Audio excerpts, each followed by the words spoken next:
In this life, there's good transfer windows, bad transfer windows, and there's whatever the that Newcastle United are doing. We're already fast approaching August, and if you're a Magpies fan, it's not looking good right now. We don't have to sell this summer. It's all paper nonsense. You haven't got a clue. If you're a high-ranking official in the Newcastle area, you are getting rejected everywhere you go. Yeah, can I grab 6 sausage rolls, please, Brenda?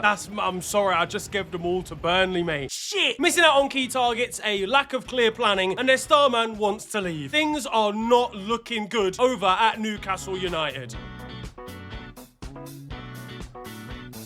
You know what it is, Newcastle fans? Like, never fear. I will come to Newcastle for a night out, probably. I'll happily go there for one day. I'm not working there, I'll be honest with you. And seemingly, neither is anybody else. Because the amount of transfers these lot have missed out on are absolutely ludicrous. But before we get into any of that, 7,000 likes on this video. Come the end of it, I'll rank every single team's transfer window. And I need new ideas for something to do at 800,000 subscribers, man. So whatever's the top comment, I'll do within reason. I'm not gonna, like, run over my own leg in a Vauxhall Astra if that's the top comment. So give me good ideas and I will make them happen. Real life football video is coming soon, don't worry. I'll just say that there might be new players that don't want to, play for Newcastle right now. Their current players don't want to play football either. They were defeated by Arsenal in a pre-season friendly, and some of the stuff that happened in this game was absolutely comical. If goal of the season was contested purely amongst goals that ended up in the wrong net, I genuinely think this Newcastle defender would have probably earned it. That is a humdinger, a shit pinger of a strike into the top corner. Fair play, lad. If I was the manager, I'd actually be pleased with that. You've shown that if the roles were reversed, you can actually finish your dinner.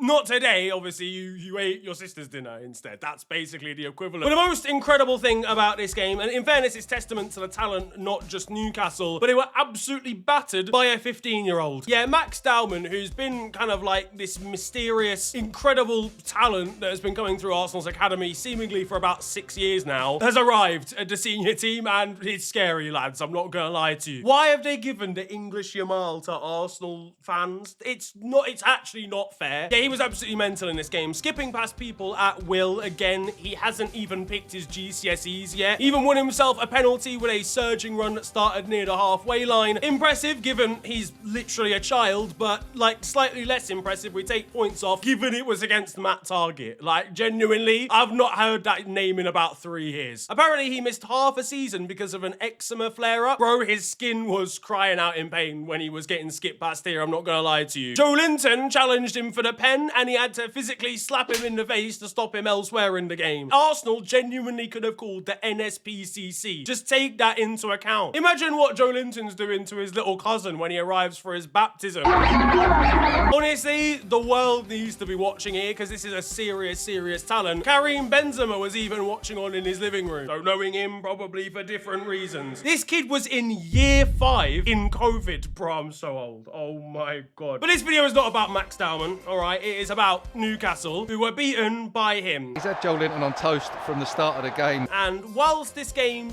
they lost, it wasn't the most catastrophic performance, but I think it shows that they need some reinforcements, that the squad that they're assembling for a game against Arsenal right now is not good enough, and that's fine. Arsenal are a very good team. But then you look at the transfer activity that Newcastle are doing or attempting to do, and it doesn't give you all that much confidence. Because whilst Arsenal may have a new star on their hands, it wasn't long ago that they wanted one of Newcastle's, and that was Alexander Isak. Now, they've gone out and signed Victor Gyökeres from Sporting, who is a very good striker in his own right, but it got Alexander thinking, and he said to himself, you know what, hold on, I actually kind of want to go out to tape instead of the clubs in Newcastle. And now he wants out. Eddie Howe confirming that he'd left the pre-season tour in Singapore and that there was absolutely no chance of him rejoining it. He wants out. And I can't lie, I feel like this is going to start off a chain of events. Isak to Liverpool, I can already see Seshko going to Manchester United, leaving Dominic Calvert-Lewin to go to Newcastle, and Geordie supporters to throw themselves off their local bridge. Alan Shearer was roped in to try and convince Alexander to stay. At the end of the day, Newcastle have one of the most passionate fan bases across the country. I always feel like they've deserved greatness and being, you know, known as a big club because the support of the city has always been there. They're challenged for titles and challenged for silverware across most of their history, even though they only ended a trophy drought of about 50 years with a Carabao Cup title earlier this year. But given Alan has already had his time with Alexander to actually try and convince him, and it doesn't seem like it's worked, I think this dream might genuinely be over for Magpies supporters. And Alan will be even more fuming when Alexander calls him bald on the way out of the training complex. Fuck off. Then again, you never know. There might be a way to convince him. Alexander might have a change of heart when he hears that they're building a 74th Greggs in the general city area. In that case, look, I'm not going to bother.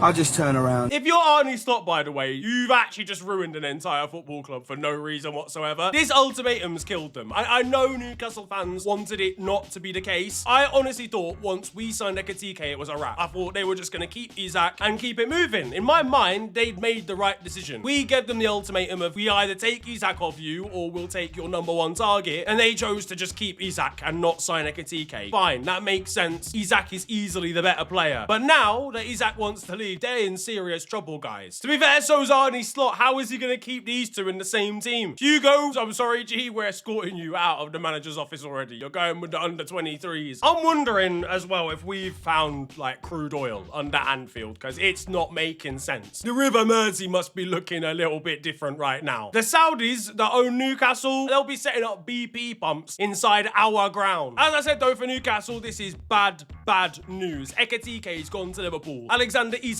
wants to go to Liverpool. But as I mentioned, alongside of that, they've been rejected by a fair amount of players. James Trafford, who they wanted to bring in goal. Johan Wissa, who might now be going to Saudi Arabia instead. Brian Mbermo earlier on in the window too. For some reason, nobody rates Eddie Howe whatsoever. That's their main striking option gone. Their original striking option from the start of the window gone. Their actual star striker gone. Or they're going to be lining up with a 4-4-0 formation to start the campaign. Joe Linton will immediately be getting silenced when he arrives at Eddie Howe's office looking to start at striker again. Actually, I'm glad we've got this opportunity to chat, as there's a couple of things I want to... Shut up! We're this close to seeing Dan Burn up top for game week 3, I'm not gonna lie. Him meandering into the box for a cross out wide is gonna look crazy. Though thinking about it, if I'm a scout at Newcastle right now, I've got one man that I need to stick up top. Oh, you fucking prick! If this keeps up, yeah, Sandro Tonali is gonna be crying again at this football club. This man's one sail away from heading directly back into a gambling relapse. Their scoreline graphics against Celtic were subject to a lot of discussion online because they were absolutely abhorrent and useless. They need a whole new graphic. Yeah, nah, it's not looking good. With Nick Pope making more and more mistakes like what we saw in pre-season against Celtic, It's not his day. Newcastle have actively been going out and trying to sign a goalkeeper. The most recent target was James Trafford of Burnley. The news now is that he's going to Manchester City instead. And their backup after that one, Aaron Ramsdale. Honestly, I'm sticking a tenner on them to go down at 100 to 1. And I know Sandro Tonali is as well, mate. Listen, weird question, mate. Have you ever played at striker? Him and his dad will be putting in a good word for the Saudi Arabian government. Imagine the parade, 250,000 Geordies in the city centre. Attempting to get that move fast forwarded a little bit now that he's been relegated with Southampton. And let's be honest, the kid's got ADHD. I actually love Aaron Ramsdale. I think he's a good lad. But if he's tasked with dealing with a one-on-one situation and all he can do is think about a sausage, cheese and bean melt, then there's no way he's going to be able to focus on both things at the same time. I'm finished. I can't do it. Lads, look, I know things are bad over there, yeah, but you don't have to relegate yourselves. None of us asked you to do that. You know what? Maybe we're being harsh at the end of the day. Maybe we could see them finishing in the top 4 still. In the Championship, not the Prem. But they'll be somewhere. They're meant to be the Champions League this season coming up. They're going to finish 37th in the group stage. And there's only 36 teams to choose from. We got to make them do the qualifiers. Even though they got automatic, we have to send them through that process. Now, but you know what, honestly, yeah, because if we look at Newcastle's squad, right, there's still some good players in there. Like a Bruno Guimaraes, Sandro Tonali, Anthony Gordon. There's genuinely quality footballers in here. It's not like, aside from Isak, they're losing any more of their squad. Tino Livramento open to a move to Manchester City. There we land. Every day of this transfer window is just a fresh set of PTSD for Newcastle fans. Anthony Elanga's probably ready to hand in in a transfer request, and he's only just seen the gym for the first time. The thing that I'm finding mad, though, is that there just are options as far as, like, goalkeeper, for example, are concerned. If they'd have been quick to act, they could have got Quaveen Kelleher right at the start of the transfer window. Quaveen Kelleher is actually too good to be in a relegation scrap, most likely, with Brentford because of the amount of players they've lost. I don't necessarily think they will go down, but they might finish like 16th. Kelleher is better than a 16th place goalkeeper in this league. He could easily do a job at Newcastle in the Champions League, and now they're stuck with Nick Pope, and honestly, I think it's time for a new one to be elected. I don't even know how they do that shit in the Vatican, but Newcastle have got to adopt the same thing. They've got to get a new one, and if you see black smoke rising from the back of Newcastle, they've just incinerated Nick. That's all that's happened. The actual current Pope might genuinely do a better job than what they've got in between the sticks at the moment. But don't worry, lads. It's okay.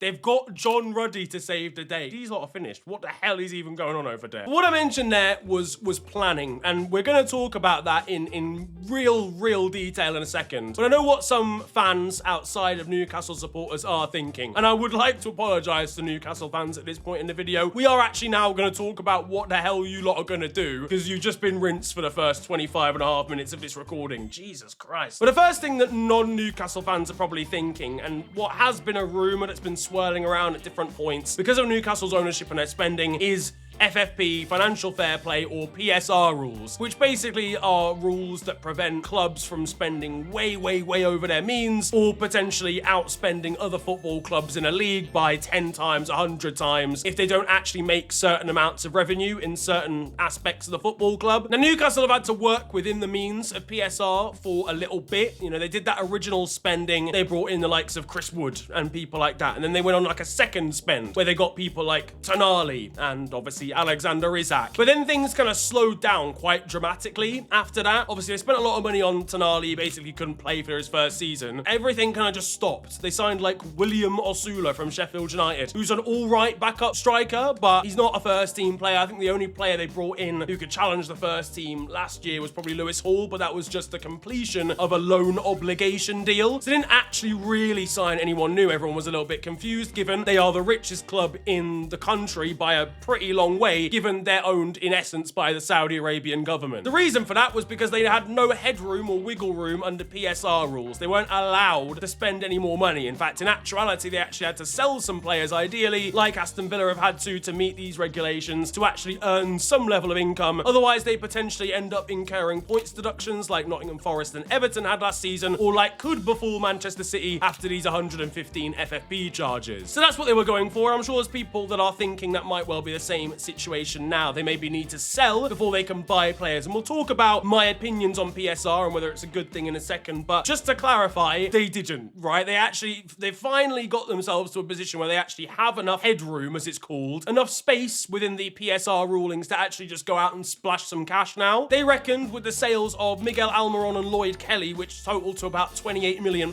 they'd have roughly £100 million to then go out and spend on some new signings. Now, since then, they've actually also sold Sean Longstaff to Leeds in a transfer that I did not even know had happened till I researched this video. He's gone to them for 10 mil. Callum Wilson's wages are also off the books because he's left on a free transfer. And there's a few other players I'm sure that they'll probably look to move on at some point in this window. They have signed a few youngsters since they made the claim of being able to spend 100 mil, but for pretty low fees. They brought in a couple of youngsters from Rangers. They brought in a guy, I think, from Malaga for like basically free, which are good signings to be fair, because Newcastle's average age of their squad has never been particularly young. It's gotten younger with the likes of Isak, Tonali, Anthony Gordon, but there was one point where Newcastle's squad was very old. So it's nice to see they've got like, they're trying to build a younger generation, current like teenagers right now that could maybe hit their potential and break into the first team in 2 to 3 years. But basically what I'm trying to say is they didn't have to worry about being regulated like that. So that basically means that in order to sign players, they don't actually need to sell Tino Livramento or Alexander Isak. They don't actually have to do that. The only reason they're kind of looking like they might be forced to is because Isak wants to leave. So the initial PSR thing that a lot of Newcastle fans have been complaining about isn't necessarily true to the degree that Isak being sold is not vital for them being able to improve the team. And what I do agree with Newcastle fans is actually the fact that if they'd not had to be restricted so much by PSR regulations last season, they could have actually strengthened their squad to a point where Isak might want to stay. Yes, Newcastle have some good players. They've got, again, Anthony Gordon, Bruno Guimaraes, Sandro Tonali, Koulibaly. These are quality players at the back. They've got Sven Botman, decent wing backs in Livramento and Hall that will become really good wing backs in, given time. But Alexander Isak doesn't have that sort of time. In all honesty, he's the best striker in the league. He should be playing with better players than Newcastle have right at this moment. But for Geordie supporters, they'll argue that if they'd, had the actual freedom to sign the players that they wanted to, or that they should really be able to afford given their owners, they would have already built a team that Isak would want to stay with. And I do kind of agree. There are like different elements that I agree and disagree with in PSR. I do definitely 100% think that it does shackle clubs that are currently outside of the top 6. For sure, far more than it does teams that are in the big 6, because you can look at Manchester United, who just finished 16th in the Premier League or 15th or wherever. They've just gone out and signed Mbeumo and Cunha for 100 mil. And now, obviously, that seems unfair. Like, they can go out and spend basically whatever the fuck money that they want to, because they are going to. They're probably going to spend a lot more as well between now and the end of the window. Meanwhile, Newcastle, who just qualified for the Champions League, had to sell players before they could buy last year. It doesn't feel like it makes sense, but it's all based on, obviously, income that Manchester United can earn through other means other than prize money or selling players. Manchester United, whether you like it or not, are one of the biggest football clubs in the world and probably the biggest name of a football club in England. They're gonna earn stupid amounts of money from doing absolutely fucking nothing. The sponsorship deals they earn are probably significantly more than what Newcastle can attract outside of ones that are given to them by their owners in Saudi Arabia. And that's why I agree that it shackles clubs like Aston Villa and Newcastle, because you can go out and improve your squad and be savvy, because let's be honest, Newcastle have spent quite a lot of money, but they've also been quite shrewd in some of the deals that they've done. A better example is probably Aston Villa. They haven't just gone out and broken the bank to get to where they are. They've actually